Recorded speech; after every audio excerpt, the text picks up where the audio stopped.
हरे कृष्ण। श्री नरोत्तम दास ठाकुर कहते हैं, ज्ञान कांड कर्म कांड केवल विषय भांड।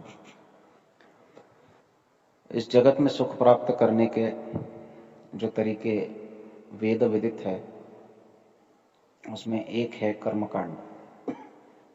कर्मकांड का अर्थ है अलग अलग वैदिक अनुष्ठानों का आचरण करके, पालन करके, उन कर्मों को करके भौतिक इंद्रिय सुख के लिए प्रयास करना। आजकल तो हम कर्मकांड भी भूल गए। ज्यादा से ज्यादा लोग नास्तिक होते जा रहे हैं और इस नास्तिकता के प्रभाव में कर्मकांड न करते हुए कर्मी बन रहे हैं और कर्मी बन के भी विकर्म में ज्यादा लगते हैं। विकर्म का अर्थ होता है अधर्म। तो अधर्म में ज्यादा लगते हैं और अधर्म करके सुख प्राप्त करना चाहते हैं। अधर्म करके सुख कोई प्राप्त नहीं कर सकता है। धर्म में इंद्रिय सुख प्राप्ति के लिए अलग अलग प्रकार के अनुष्ठानों का विधान किया गया है। इन अनुष्ठानों से हम इंद्रिय सुख की प्राप्ति करते हैं। भक्ति के विचार में या भक्ति पथ के विचार में, भक्ति योग के विचार में या भक्ति योग के सिद्धांत के विचार में इस कर्मकांड को तक त्यज्य कहा गया है। त्यज्य यानी इसको त्याग करना चाहिए, कर्मकांड भी नहीं करना चाहिए। तो इसका अर्थ क्या है? कर्मकांड न करते हुए कर्मी बन नहीं, ये तो और अधपतन है। कर्मी या विकर्मी बनना ये और अधपतन की ओर मनुष्य को ले जाता है। कर्मकांड फिर भी विकर्मी होने से अच्छा है, लेकिन जो बुद्धिमान व्यक्ति है वो न विकर्मी होता है और न सकाम कर्मी होता है। सकाम कर्मी का अर्थ है कर्मकांडी। वो अकर्मी होता है, वो भक्ति योग में भक्तिमय कर्मों में लगा रहता है। तो ये भेद अच्छी तरह से भक्तों को समझ लेना चाहिए। धर्म और अध्यात्म इसमें अंतर है। धर्म और अध्यात्म एक नहीं है। वैदिक धर्म ये नैमित्तिक है और नैमित्तिक होने की वजह से वेदों में दिया हुआ खास करके जो कर्मकांड है वो नैमित्तिक है। परंतु वेद का जो उत्तरार्ध है उसमें जो दिया गया है वो पूरी तरह ब्रह्म विज्ञान है और ब्रह्म विज्ञान होने की वजह से वो जीव के धर्म को बताता है। वो नित्य धर्म है। नरोत्तम दास ठाकुर कहते हैं कि ये कर्मकांड हो चाहे ज्ञानकांड हो। ज्ञानकांड का अर्थ क्या है कि निर्विशेष ब्रह्म के विषय में ज्ञान विकसित करना। वो अगम्य है, सुगम्य नहीं है, निर्विशेष है। तो हम उन्हें जान नहीं पाते, समझ नहीं पाते। जैसे भगवान सविशेष है, सविशेष है तो उनके विशेषताओं को, उनके गुणों को, उनके नाम को, उनके रूप को, उनके लीलाओं को हम समझने का, जानने का, सुनने का, साक्षात्कार करने का प्रयास कर सकते हैं। परंतु जो निर्विशेष ब्रह्म है उसको कैसे समझ पाएंगे? तो केवल और केवल उनके ऊपर ध्यान करके, तर्क करके, वितर्क करके, कभी कभी कुतर्क करके उनके विषय में एक धारणा बना लेना, उसी को ज्ञान कांड कहा जाता है। जो निर्विशेष है उसका क्या एक्सप्लेनेशन होगा, उसका क्या डिस्क्रिप्शन होगा? कुछ भी नहीं, उसका कोई विवरण नहीं प्राप्त होता है।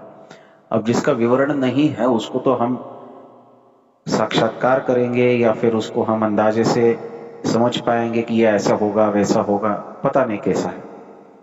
इसको कहते हैं ज्ञान विकसित करना। ये ध्यान मार्ग से होता है। जब निर्विशेष ब्रह्म के ऊपर ध्यान किया जाता है तो निर्विशेष ब्रह्म जो अगम्य है वो हृदय में सुगम्य हो जाते हैं। उसे ज्ञान कहते हैं, ज्ञान कांड या ज्ञान मार्ग। ज्ञान और कर्म ये दोनों ही भक्ति के लिए प्रतिकूल है।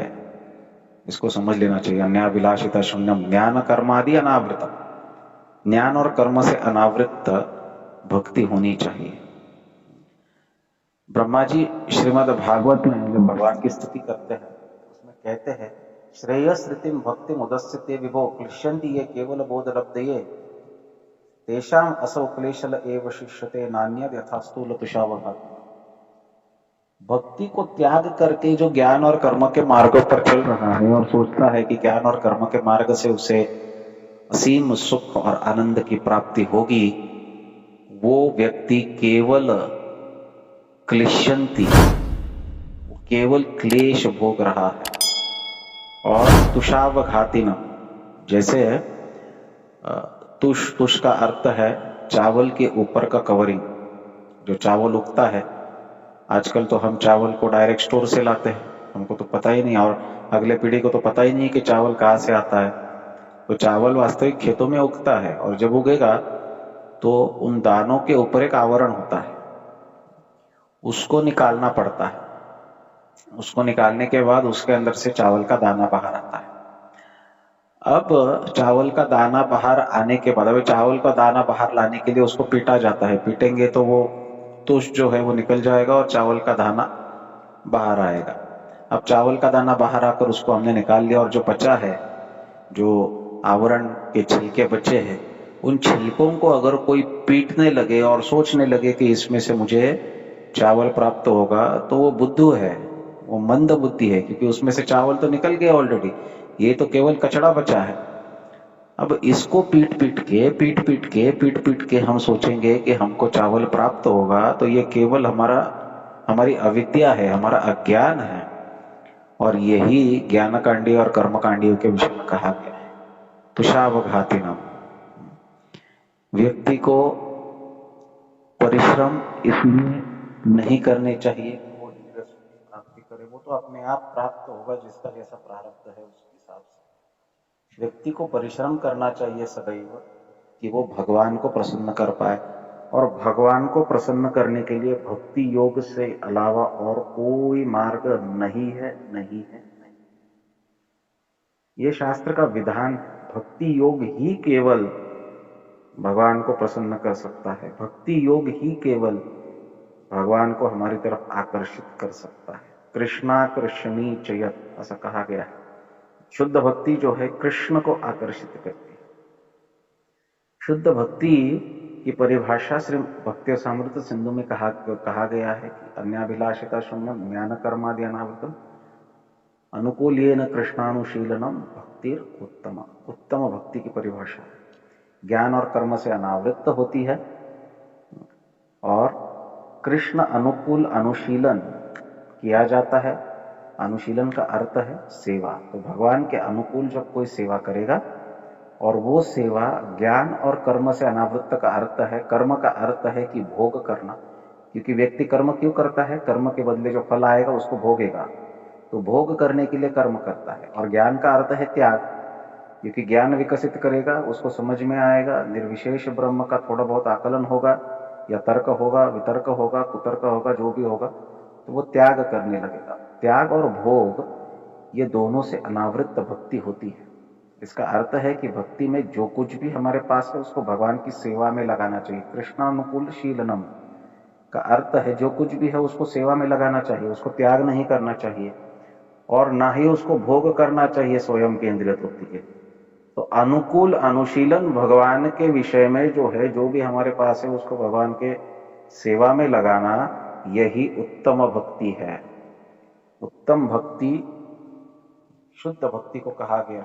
शुद्ध भक्त जो होते हैं ये भगवान को आकर्षित करते हैं। इस शुद्ध भक्ति को प्राप्त करना वास्तविक कलयुग में कठिन भी हो तो असंभव नहीं है। ज्ञान और कर्म से सुख प्राप्त करना केवल असंभव है। भक्ति थोड़ी कठिन लग सकती है शुरू शुरू में, लेकिन भक्तों के संग में आने से बहुत ही आसान और सुगम्य हो जाती है। और भक्तों के संग में रहकर भक्ति का अभ्यास करना, यही मनुष्य जीवन का वास्तविक उद्देश्य है, और यही मनुष्य जीवन की सार्थकता है। ये जीव को शुद्ध करता है, भगवान को आकर्षित करती है, और असीम परमानंद की प्राप्ति कराती है। हरे कृष्ण।